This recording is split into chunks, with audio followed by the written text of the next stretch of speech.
Hello students, Mr. Young here. Welcome to Chapter 19, Lesson 3. It is called Native American Struggles. I am by no means an apologist for America. I'm proud of my country, just like I'm proud of my kid, and your parents are probably pretty proud of you. But just because we're proud of our kids and our country doesn't mean that makes us all perfect. Learning history means learning about the good and the bad. Today we learn about the plight of the Indians of the Great Plains. So with that, let us begin. So natives had been living in the plains for thousands of years. Some were settled down and farmed, but the great majority of them, such as the Sioux and the Comanche, they were nomadic, meaning they moved around a lot. They moved from place to place. They basically followed the wild buffalo and teepees.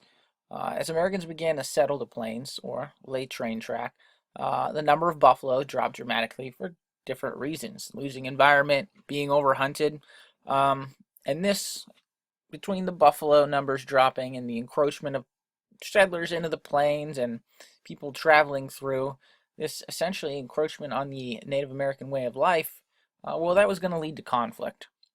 In 1867, the U.S. government set up the Indian Peace Commission. Its purpose was to essentially make policy for relations between all tribes within U.S. borders and well, the U.S. government.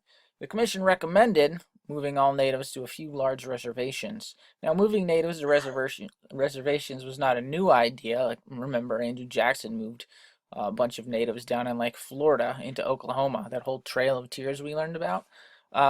But efforts were stepped up in this era after the commission was created, and this would really serve as an impetus for coming Indian wars. Now, the largest reservation for the natives was in Oklahoma. We've known about this one. This reservation was created for the many tribes located in the southeast in the 1830s, the era of Jackson. Some moved there willingly, having been promised the land was good for farming and hunting, which it was not, it turns out. And some moved not so willingly. Others chose to fight. In addition to lying about the land, like it being all great and all that, the U.S. promised regular supplies to the natives, which were often late and of poor quality. Now, with all that tension of forced relocation and new settlers on the plains, it was only a matter of time until conflict boiled over. It began in Minnesota in the summer of 1862. Sioux warriors were basically attacking settlers. They killed quite a few before the army moved in to stop them.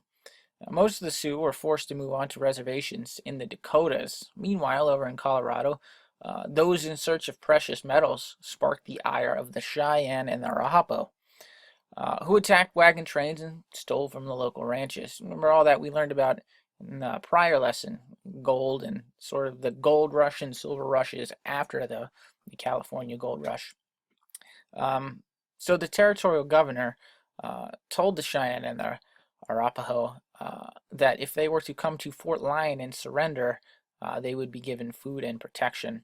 Well, they moved and they were camping nearby at what was called Sand Creek when the army surrounded them and it killed them all. As you can imagine, the Cheyenne were pretty ticked off by this move and began immediate retaliation, but after a year of fighting, they agreed to stop the conflict. It was just taking on the U.S. Army was pretty hard. Oh, that was called the Sand Creek Massacre. Now, other native groups would not surrender. The Sioux, already relocated in the Dakotas, were somewhat alarmed when the army began building forts in their new turf. So they get moved to Dakotas. What's starts happening is fortresses start to get built, army forts in your turf, in your reservation. This particular chain of forts was built along what's called the Bozeman Trail, which led to Montana's gold mines. So once again, precious metals here. Under the leadership of Red Cloud, the local Sioux attacked the forts. At one fort, they trapped and killed 80 U.S. soldiers, and things out of this got pretty salty. It's not going to get any better. That was called Fetterman's Massacre. All right, now trouble erupted again when the government tried to renege on their deal, to back out, to allow no white man into the Black Hills in the Dakotas. It's where the natives were at. Rumors spread that there was gold in the hills, though, and white miners began to come into the area. The Sioux were pretty ticked off about this, basically continually being pushed and pushed and pushed. So the government tried to buy back the land. But the Sioux weren't going to budge on that, and they began to assemble their warriors in June 1876 near a river called Little Bighorn in Montana. The company was comprised of both Sioux and Cheyenne, with famous Indian leaders like Crazy Horse and Sitting Bull. They numbered in the thousands. Lieutenant Colonel George Custer decided to attack them with a mere 250 troops. He had more, but he had split his forces. So he had 250 with him, and him and almost all of his men ended up being killed in a loss that shocked the nation. However, even with his victory against George Custer, the natives were quickly defeated. By 1881, most had gone back to reservations or had even fled to Canada.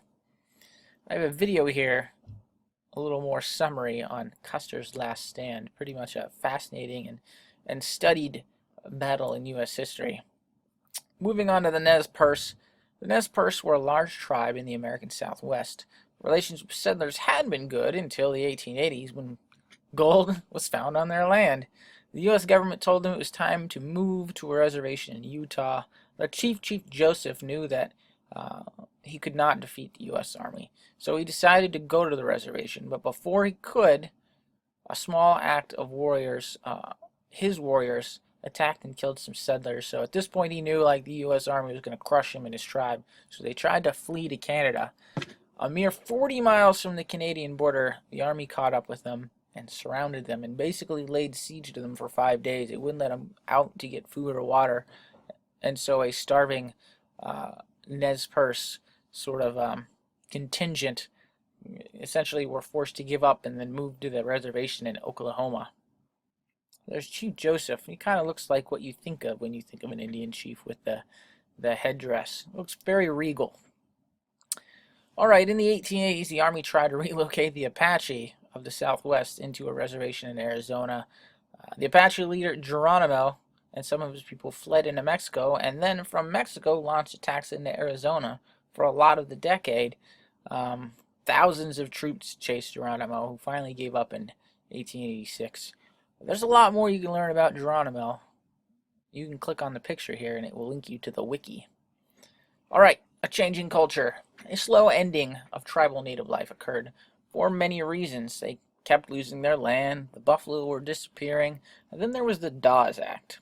The Dawes Act was passed in 1887 as an attempt to basically assimilate all the tribes into the sort of white European culture of, well, agriculture. So the idea was to get all the native tribes to settle down and farm like everyone else by splitting the reservations instead of giving them a big old hunk of land and going, all right, all you live here, we don't care how you live in there. They tried to subsection it and hand out plots, kind of like the Homestead Act, to native families. They also tried to erase sort of their tribal identities. Like, all right, you're no longer the Cheyenne, and you're not the Arapaho, and you're not the Huron. You're all just natives now. Get along and live together.